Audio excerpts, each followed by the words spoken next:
तो चलिए फ्रेंड, आज मैं एक बहुत यूनिक टॉपिक के साथ आया हूं जिसमें हम लोग डिस्कस करने वाले हैं रोटामीटर फ्लो मेजरमेंट। तो देखिए, रोटामीटर एक ऐसा डिवाइस है जो कि फ्लो मेजर करने के लिए यूज होता है। तो आज हम लोग देखेंगे कि कैसे ये जो रोटामीटर है इसकी मदद से हम लोग फ्लो का मेजर कर लेते हैं कि हमारा कोई भी लिक्विड या गैस जो जा रहा है उसका फ्लो कितना है, उसको इस डिवाइस से हम लोग मेजर करने वाले हैं। और इस वीडियो में हम लोग रोटामीटर का क्या एडवांटेज है, क्या डिसएडवांटेज है, इन सारी बातों का इस वीडियो में हम लोग डिटेल से देखेंगे। इसके इंटरनल कंपोनेंट, ये कैसे वर्क करता है, ये सारी बातें यहाँ पे हम लोग डिस्कस करेंगे। तो हमारे साथ बने रहिएगा, पूरे एंड तक वीडियो देखिएगा, बहुत ही इंफॉर्मेटिव होने वाला है। तो चलिए इस वीडियो को करते हैं स्टार्ट।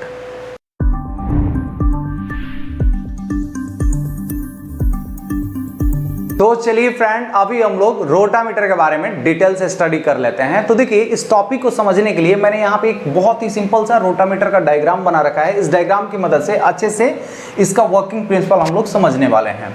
तो जैसा कि हम लोग जानते हैं कि यह एक ऐसा डिवाइस है जिससे हम लोग फ्लो मेजर करते हैं, यानी यह एक फ्लो मेजरिंग डिवाइस है।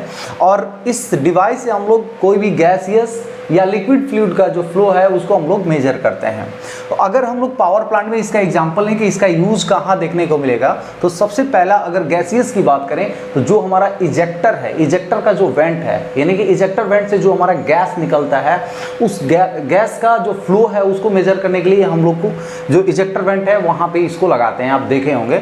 और दूसरा, अगर इसका लिक्विड फ्लूइड का फ्लो के लिए अगर बात करें तो अगर आप डीएम प्लांट में जाते हैं तो हमारा डीएम प्लांट कितना मतलब एमक्यू से हमारा प्रोडक्शन हो रहा है, उस लाइन में भी आपको ये जो रोटामीटर है वो देखने को मिलेगा। इस तरह से इसका जो यूज है वो लिक्विड और गैसियस फ्लूइड का जो फ्लो है उसको मेजर करने के लिए यूज होता है। और इसका जो मेन ड्रॉबैक है कि ये जो हमारा मेजरिंग डिवाइस है इसको हम लोग को हमेशा वर्टिकल लगाना पड़ता है। तो आप जो इजेक्टर है उसमें भी देखे होंगे एकदम वर्टिकल में लगा है, या जो हमारा डीएम प्लांट में जाएंगे वहाँ पे भी देखे होंगे कि वर्टिकल ही लगा है। तो इसका जो यही ड्रॉबैक है, इसको हम लोग को वर्टिकल में लगाना पड़ता है तभी जाके ये मेजर करेगा। तो ये क्यों और कैसे होता है इसका हम लोग वर्किंग अभी समझने वाले हैं। तो चलिए अभी हम लोग इसका पहले वर्किंग समझ लेते हैं, ये कैसे वर्क करता है। तो देखिए, ये जो डिवाइस है इसके एक साइड में हमारा इनलेट रहता है, यानी कि जो भी हमारा लिक्विड है या गैस है वो यहाँ से हमारा इन होगा और यहाँ से हमारा क्या होता है, आउट हो जाता है। और इसके इनसाइड में हमारा देखिए ये आपको ब्लू कलर का जो दिख रहा है ये क्या है, एक हमारा फ्लॉट है जो कि एसएस स्टेनलेस स्टील का बना हुआ रहता है। और इसको जो पॉइंट है ना, इस पॉइंटर को हम लोग बोलते हैं फ्लॉट पॉइंट। ये क्या है, हमारा फ्लॉट पॉइंटर है, ठीक है। और ये जो हमारा फ्लॉट है ये ऊपर नीचे मूव करता है, ठीक है। और इसको मूव करने के लिए एक रॉड का जरूरत पड़ता है। तो देखिए, यहाँ पे एक गाइड वायर या गाइड रॉड लगाया जाता है और ये भी लगभग हमारा एसएस का ही रहता है। और इसी रॉड में हमारा ये जो फ्लॉट है ना ऊपर नीचे मूव करता है। तो ये जो आप देख रहे हैं ना रेड वाला, ये आप यही समझ लीजिए कि ये हमारा गाइड वायर है। और यहाँ पे हमारा बाहर साइड में देखेंगे तो एक स्केल लगा रहता है। तो इस स्केल की मदद से जब हमारा फ्लॉट ऊपर नीचे मूव करेगा तो उसी से हम लोग डायरेक्ट प्रिडिक्ट कर लेते हैं कि हमारा जो ये फ्लो है, यानी कि जो भी हमारा लिक्विड फ्लो कर रहा है या गैस फ्लो कर रहा है वो कितना फ्लो हो है, ठीक है।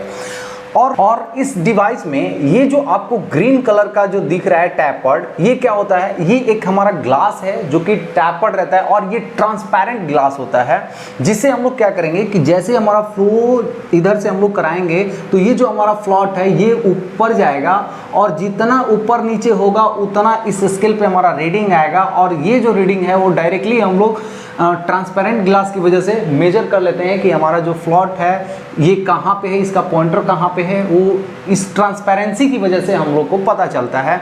तो ये जो आप देख रहे हैं ये क्या है, ट्रांसपेरेंट, ये वाला ट्रांसपेरेंट टैपर्ड ग्लास ट्यूब है। ये ग्लास ट्यूब है जो कि टैपर्ड फॉर्म में है और ये ट्रांसपेरेंट है, मतलब इसको हम लोग खुली आंखों से देख सकते हैं, ठीक है। अब इसका हम लोग वर्किंग समझते हैं। तो देखिए, इनिशियल कंडीशन में जो हमारा फ्लॉट है वो क्या होगा, इस यहाँ से हमारा जो वाटर इन कर रहा है इसके अंदर या कोई भी गैस इन कर रहा है, इस पैसेज को ये क्या करेगा, बंद करके रखेगा। और जैसे ही हम लोग यहाँ से एयर या कोई भी गैस या कोई भी लिक्विड हम लोग इसमें फ्लो करवाएंगे तो क्या होगा, यहाँ पे एक थ्रस्ट पैदा करेगा, यानी कि इस फ्लॉट के ऊपर हमारा इस लिक्विड या गैसेस की वजह से एक फोर्स अप्लाइड होगा और ये फोर्स क्या करेगा, इसको ऊपर उठाने की कोशिश करेगा।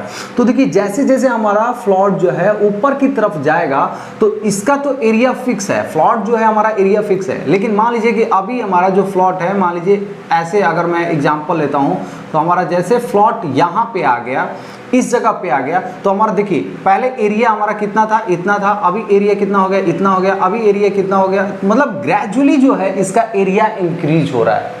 तो इस फ्लो मीटर डिवाइस को हम लोग variable area flow meter device भी बोलते हैं, क्योंकि इसका जो एरिया है वो क्या हो रहा है, वेरी कर रहा है, जैसे जैसे ऊपर जा रहा है वैसे वैसे उसका जो एरिया है वो क्या हो रहा है, इंक्रीज हो रहा है। और एक चीज हम लोग ये भी जानते हैं कि हमारा जो फ्लो है, फ्लो इक्वल टू क्या होता है, एरिया इनटू वेलोसिटी। तो जो हमारा इधर से फ्लूइड जा रहा है, जो फ्लो हो रहा है, उसका वेलोसिटी जो है वो चेंज नहीं हो रहा है, वो वेलोसिटी कांस्टेंट है। अभी क्या चेंज हो रहा है, इसका एरिया जो है वो चेंज हो रहा है। और एक चीज हम लोग जानते हैं कि जैसे जैसे हमारा फ्लो बढ़ेगा वैसे वैसे हमारा जो है एरिया, मतलब कि जैसे यहाँ पे क्या हो गया कि फ्लो जो है वो डायरेक्टली प्रोपोर्शनल है एरिया का, या जो फ्लो है वो डायरेक्टली प्रोपोर्शनल है वेलोसिटी का। यानी कि अगर आप जो वेलोसिटी है वो इंक्रीज करेंगे तो जो आपका फ्लो है वो भी इंक्रीज होगा, या दूसरे शब्दों में अगर आप एरिया इंक्रीज करेंगे तो जो फ्लो है वो भी क्या होगा, इंक्रीज होगा। ठीक है, तो यहां पे क्या हो रहा है, हमारा एरिया जो है वो इंक्रीज हो रहा है, तो डायरेक्टली हम लोग यहां से क्या निकाल सकते हैं, फ्लो निकाल सकते हैं। ठीक है, तो हमारा जितना पानी या जितना भी लिक्विड इसको अंदर जाएगा उतना यहाँ पे फोर्स अप्लाइड करेगा और ये ऊपर की तरफ जाएगा। तो देखिए यहाँ पे कौन कौन सा फोर्स अप्लाई होता है, तो ये जो हमारा एसएस का जो फ्लॉट है इसका एक सेल्फ वेट होता है, ये अपने वेट से क्या होता है, नीचे की तरफ बैठा रहता है, और जैसे ही हम लोग पानी देंगे तो यहाँ पे ऑफ थ्रस्ट फोर्स होगा, और कोई भी जो भी सबस्टेंस है उसको अगर किसी लिक्विड में अगर रखते हैं, जैसे हमारा कोई बॉल है उसको अगर पानी के ऊपर रखेंगे तो वो क्या होता है, तैरने लगता है। वो क्यों तैरता है, तो ड्यू टू बायोंसी फोर्स। तो यहाँ पे हमारा एक तो ड्रैग फोर्स अप्लाई हो रहा है और दूसरा हमारा बायोंसी फोर्स अप्लाई हो रहा है, और इसका जो सेल्फ वेट है वो डाउनवर्ड हो रहा है। यानी कि जो हमारा ड्रैग फोर्स और बायोंसी फोर्स जो है वो अगर हमारा इस फोर्स यानी कि हमारा जो सेल्फ वेट mg मैं लिख देता हूं, सेल्फ वेट के बराबर हो जाएगा, तो ये क्या होगा, एक जगह पे जाके स्थिर होगा। यानी कि हमारा फ्लो जो है जब तक हमारा जाएगा और एक ऐसा कंडीशन आएगा कि ये जो मतलब हमारा फ्लॉट है वो एक जगह जाके स्थिर हो जाएगा, और फ्लो बढ़ाएंगे तो ये और थोड़ा सा ऊपर जाएगा। ऐसे करके हमारा ये जो फ्लॉट है एक ऐसा कंडीशन आता है जहाँ पे आके ये स्टैग्नेंट होता है, और ये स्टैग्नेंट कब होगा, जब हमारा ड्रैग फोर्स और बायोंसी फोर्स जो है वो ये हमारा सेल्फ वेट के बराबर हो जाएगा।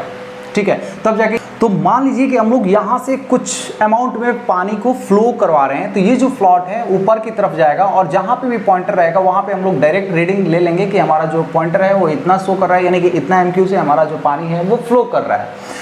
और ज़्यादा अमाउंट में हम लोग वाल्व खोलेंगे तो और ज़्यादा फ्लो होगा, ये जो हमारा फ्लॉट है और ऊपर की तरफ जाएगा, और जैसे जैसे ऊपर जाएगा तो हमारा जो वाटर फ्लो होने का जो एरिया है वो इंक्रीज होगा। और एक चीज़ हम लोग जानते हैं कि जैसे जैसे एरिया इंक्रीज होगा तो हमारा जो फ्लो है वो भी इंक्रीज होगा। तो उसी के अकॉर्डिंग हमारा जो ये फ्लॉट है, जितना फोर्स ऊपर की तरफ अपथ्रस्ट फोर्स लगाया वो वहां पे जाके ये बैलेंस हो जाता है, और बैलेंस किस कंडीशन में होगा, जब हमारा ड्रैग फोर्स बायोंसी फोर्स जो है वो सेल्फ वेट के बराबर हो जाएगा, तब जाके ये बैलेंस हो जाएगा, और जो भी एक्सेस वाटर होगा वो क्या होगा, इस साइड से हमारा निकल जाएगा। ठीक है ना, ऐसे करके निकल के यहाँ से हमारा आउटलेट हो जाता है। यानी कि डायरेक्टली हम लोग क्या कर सकते हैं कि जो हम लोग पानी दे रहे हैं वो ये फ्लॉट को कितना उठा रहा है, और जितना उठाएगा जहाँ पे भी मतलब ये रुक जा रहा है उसको हम लोग मेजर कर लेंगे, वो डायरेक्टली इस स्केल में बता देगा कि हमारा जो ये जो भी फ्लूइड फ्लो हो रहा है उसका फ्लो कितना है। तो यह एक बहुत ही सिंपल सा मेजरिंग डिवाइस है, और इसका अगर एडवांटेज की बात करें तो इसका एडवांटेज ये है कि इसमें कोई भी इलेक्ट्रिसिटी का जरूरत नहीं है। बाकी जितने भी आपके फ्लो मीटर है, चाहे ओरिफिस फ्लो मीटर हो या आपका टरबाइन फ्लो मीटर हो या आपका वेंचुरी मीटर हो या पाइटर ट्यूब, कोई भी फ्लो मीटर हो, उसमें आपको इलेक्ट्रिसिटी का ज़रूरत पड़ता ही है। यानी कि जो भी हमारा प्रेशर डिफरेंस आता है उसको हम लोग क्या करते हैं, डीपी क्रिएट करके जो भी हम लोग प्रेशर फाइंड आउट, जो भी हम फ्लो फाइंड आउट करते हैं, उसके लिए हमें इलेक्ट्रिसिटी का ज़रूरत पड़ता है। लेकिन इसमें क्या होता है, डायरेक्टली हम लोग को क्या मेजर कर देता है कि हमारा जो फ्लो है वो कितना जा रहा है। विजुअली हम लोग यहाँ पे स्केल में देख सकते हैं और इसको हम लोग फाइंड आउट कर सकते हैं, क्योंकि ये क्या है, हमारा जो भी एरिया है उसके ऊपर डिपेंड करता है, यानी कि जो वेरिएबल एरिया है उसी के ऊपर डिपेंड करता है। इसीलिए इसको हम लोग वेरिएबल एरिया फ्लो मीटर भी बोलते हैं।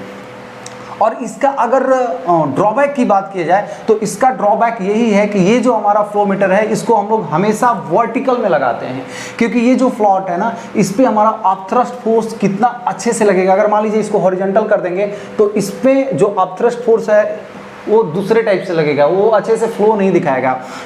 ये हॉरिजॉन्टल में भी लगाया जाता है, जहाँ पे भी हमारा स्प्रिंग लोडेड टाइप का रहता है उसमें लगाया जाता है, लेकिन अगर बेस्ट की बात किया जाए और मैक्सिमम मैं तो देखा हूँ कि वर्टिकल में इसको लगाया जाता है। ठीक है, तो वर्टिकल में इसको मेनली लगाया जाता है और इसका जो एक्यूरेसी लेवल है वो और फ्लो मीटर से थोड़ा सा कम होता है ना। और बाकी जितने भी हम लोग बात करें, यानी कि जो हमारा वेलोसिटी डिफरेंस पे जो वर्क करता है उसका जो एक्यूरेसी है वो ज़्यादा होता है, इसका एक्यूरेसी थोड़ा सा कम होता है। तो ये था एक बहुत ही सिंपल सा फ्लो मेजरिंग डिवाइस। उम्मीद करता हूँ रोटामीटर के बारे में आपको अच्छे से समझ में आ गया होगा कि ये रोटामीटर कैसे वर्क करता है। तो ये हुआ ऑल अबाउट। उम्मीद करता हूँ वीडियो आप लोग को अच्छे से समझ में आ गया होगा। अगर मेरा वीडियो आप लोग को अच्छा लगा, इन्फॉर्मेटिव लगा, तो प्लीज़ मेरे वीडियो को लाइक कर दीजिए। अगर मेरे चैनल पावर पॉइंट डिस्कशन में नया है तो प्लीज़ मेरे चैनल को सब्सक्राइब कर दीजिए। तो चलिए friends, thank you so much.